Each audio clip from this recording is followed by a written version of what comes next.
A nucleus X initially at rest undergoes alpha decay according to this given equation. We are asked to find the value of A and Z in the above process. The next part is the alpha particle produced in the above process is found to move in a circular track of radius 0.11 meter in a uniform magnetic field of 3 Tesla. Find the energy in mega electron volt released during the process and the binding energy of the parent nucleus X. The mass of the concerned atoms are given to us.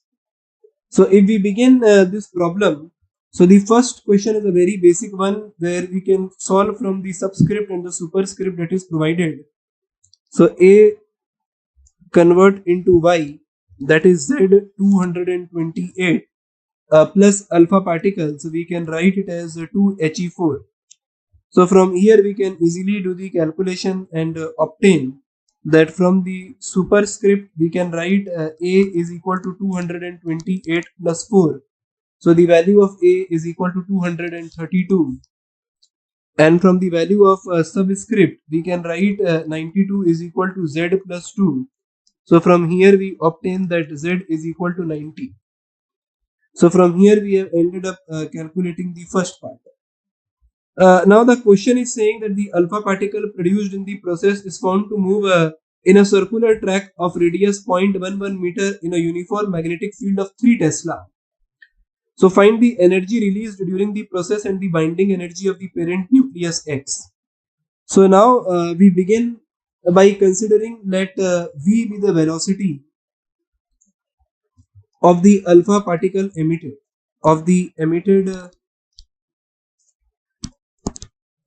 alpha particle. So if V is the velocity of the emitted alpha particle, then from here I can write the equation that mv square by r is balanced by qv. So this is from the concept of magnetics, that is a charged particle projected in a uniform magnetic field. And from here I can calculate V as QRB by M. So if we put the value over here, so I can write it as twice of 1.6 into 10 to the power minus 19. So it is moving in a radius of 0.11 meter and 3 Tesla is the value of magnetic field. So it is moving in a radius of 0.11 and 3 Tesla is the magnetic field, and the mass of the alpha particle is 4.003 U. So we can write over here 4.003 into 10 to the power minus 27 to convert it into kg. So from here we will obtain the value of velocity in meter per second. So the value of velocity is obtained as 1.59 into 10 to the power 7 meter per second. Now the next thing we are going to discuss over here is, so it is saying that the X was initially at rest and it undergo alpha particle emission. So over here I can say that the momentum conservation can be applied. So if I conserve the momentum, so I can say that the magnitude of momentum of Y and momentum for alpha particle will be same, but they both will be moving in the opposite direction. So I can consider something like this, that initially X was at rest and then it undergo an alpha particle emission, as a result of which the alpha particle is moving with a velocity v, and the Y or the daughter nucleus produced will move with a certain value of recoil velocity, which I am calling it as Vy. So if we apply momentum conservation over here, so I can write from this that the initial momentum is equal to 0 and the final momentum will be equal to mass of alpha particle, velocity of alpha particle in the positive direction, minus m mass of y and velocity of y which is in the opposite direction. So if we equate the two values of momentum, so I can write mass of y into velocity of y is equal to mass of alpha particle into velocity of alpha particle. So this becomes my first equation. The next thing which I am saying is the total kinetic energy of the alpha particle, and y can be calculated using the expression from here. So I am calculating the total kinetic energy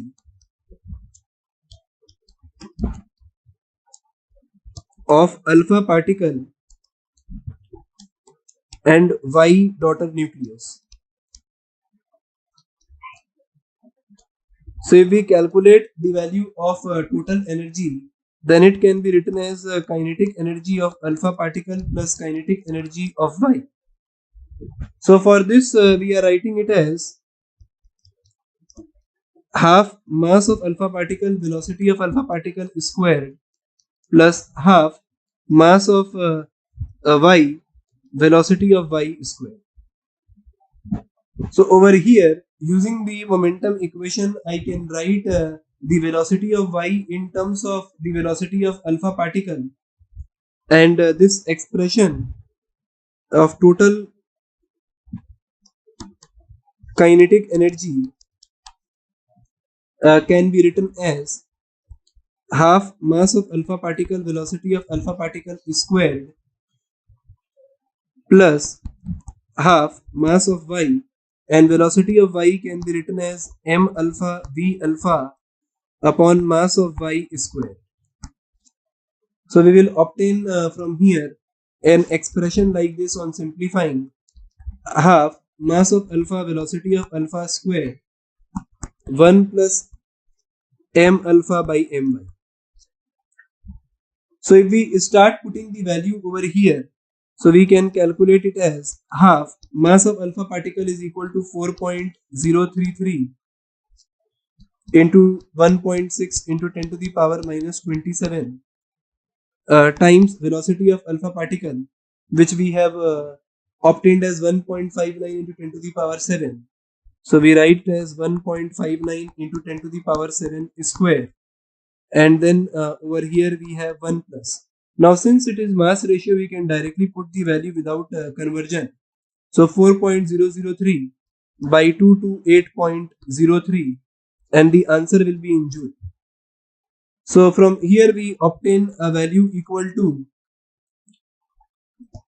8.55 into 10 to the power minus 13 joule, and this is equivalent to 5.34 mega electron volt. Now what we are doing is we will be calculating the mass equivalent to this energy. Now why are we doing this? So if we come back to this problem, so the problem is asking us find the energy released in mega electron volt during this process, and then it is asking us to calculate the binding energy of the parent nucleus X. So in order to calculate for the binding energy of the parent nucleus X, so we are finding out the mass of X.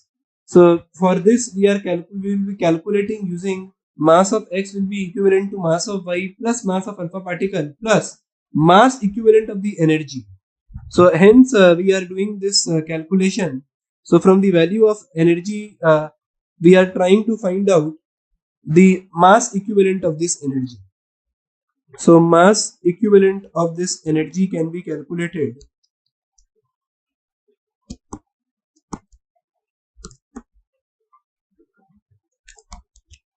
So in order to calculate this, we are dividing it by 931.5. So if the mass would be in AMU, we would have multiplied it by 931.5 to obtain this value in mega electron volt.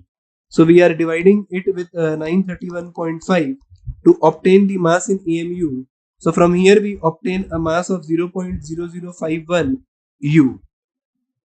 So now I can say from here that the mass of X can be written as mass of Y plus mass of alpha particle plus mass equivalent of energy plus mass equivalent of energy E.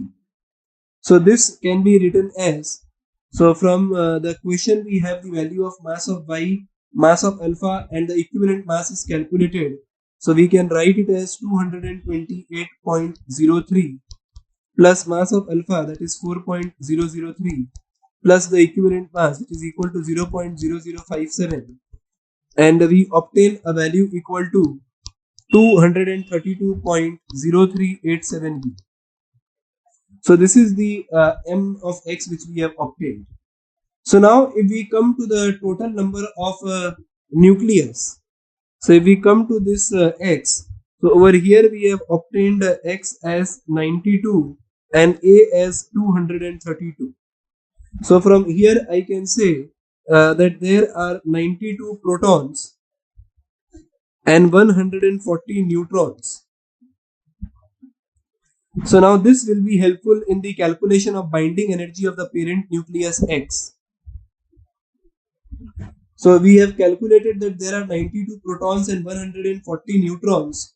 So therefore for the calculation of binding energy, we are calculating the mass defect, that is delta M associated with X. So for this we are saying that 92 times of mass of proton, that is 1.008, plus 140 times the mass of neutron, that is 1.009, minus 232.0387 U. So this will give us the value of mass defect, and if we multiply this with the value of 931.5, we will obtain the value of binding energy. So if we calculate the value of delta M, we obtain a value of 1.9571 U. So now if we calculate the binding energy for X, so binding energy for X can be calculated as 1.9571 U times of 931.5, and the value will be obtained in mega electron volt. So it is coming roughly equal to 1823 mega electron volt. So this is the final answer for this problem. The binding energy for X is calculated as 1823 mega electron volt.